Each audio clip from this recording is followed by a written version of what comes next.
किसी भी इंसान के लिए अनुशासन बहुत ज़्यादा ज़रूरी होता है, चाहे वो छोटा हो, बड़ा हो या फिर घर का बुजुर्ग ही क्यों ना हो। अनुशासन के दायरे में सबको रहना चाहिए और अनुशासन के दायरे में रहना इसलिए भी ज़रूरी होता है कि कई बार ऐसी परिस्थितियां सामने आती हैं और जो हमें अनुशासन ही सिखाता है कि हम इन परिस्थितियों से बाहर कैसे निकलें। और जो अनुशासन के दायरे में नहीं रहता है वो उस परिस्थितियों से बाहर नहीं निकल पाता है, बल्कि वो मुसीबतों के जाल में फंस जाता है।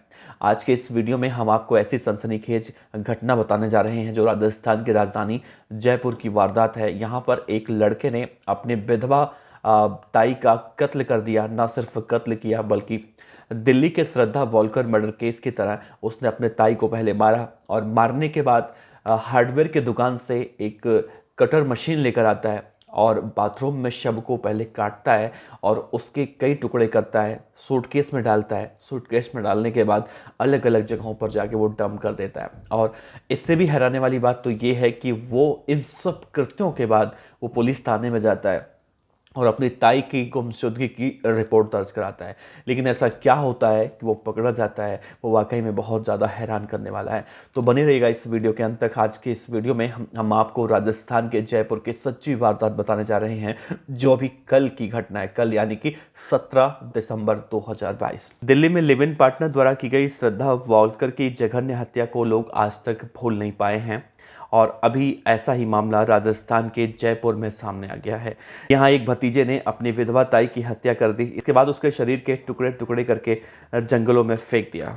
पुलिस ने इस मामले में आरोपी अनुज शर्मा उर्फ अंचित्य गोविंद दास को गिरफ्तार कर लिया है। साथ ही जंगल से शरीर के कुछ हिस्से भी बरामद कर लिए हैं।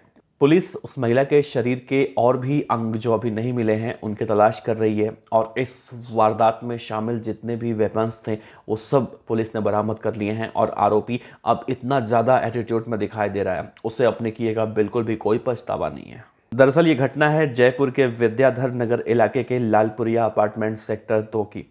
यहाँ 11 दिसंबर को अनुज ने अपनी ताई सरोज शर्मा जो कि 64 साल की हैं, उनके सिर पर पहले तो हथौड़े से वार किया और जब उनकी मौत हो गई तो उनके शरीर के टुकड़े टुकड़े करके उन्हें जंगल में फेंक दिया। और इसके बाद वो झूठी कहानी गढ़ने के लिए थाने पहुंचा, गुमशुदगी की रिपोर्ट दर्ज कराई। लेकिन किचन में खून के धब्बे धोते वक्त उसे किसी ने देख लिया था और उसके बाद इस दिल दहला देने वाली घटना का पर्दाफाश हुआ। दरअसल उस महिला की एक बेटी है पूजा, जिसने अपने चचेरे भाई अनुज के खिलाफ मुकदमा दर्ज करवाया। इस पर पुलिस ने जब जांच पड़ताल की, सीसीटीवी फुटेज निकाली गई, तो इस दौरान जब सीसीटीवी फुटेज देखा गया तो लोग सन्न रह गए।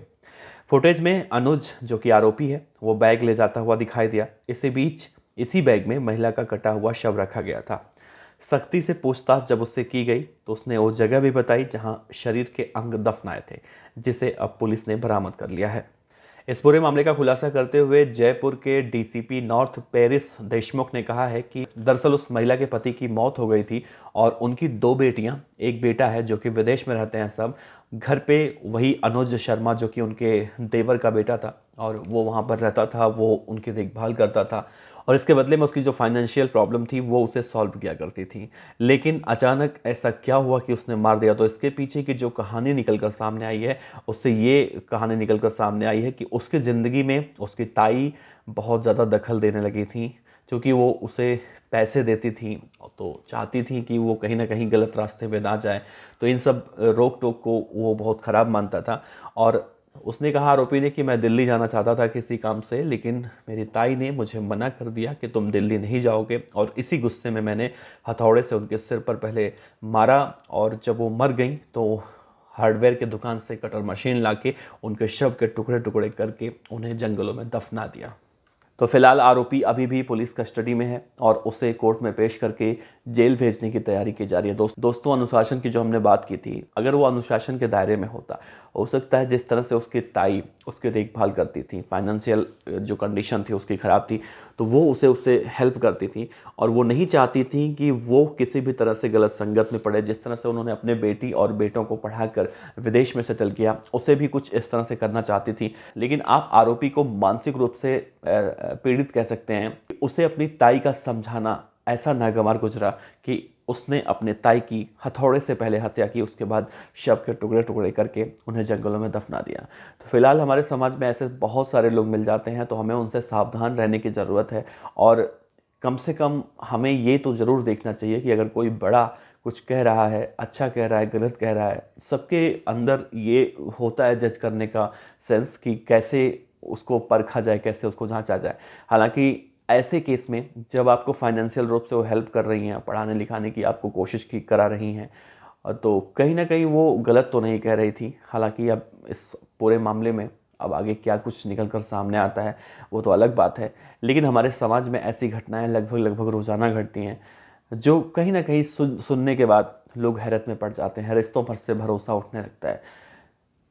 तो अनुज शर्मा जैसे दरिंदे हर जगह मिल जाएंगे आपको, इनसे सावधान रहिएगा, इनसे सावधान रहने की ज़रूरत है हर किसी को। अपना ख्याल रखिए, अपने परिवार का ख्याल रखिए।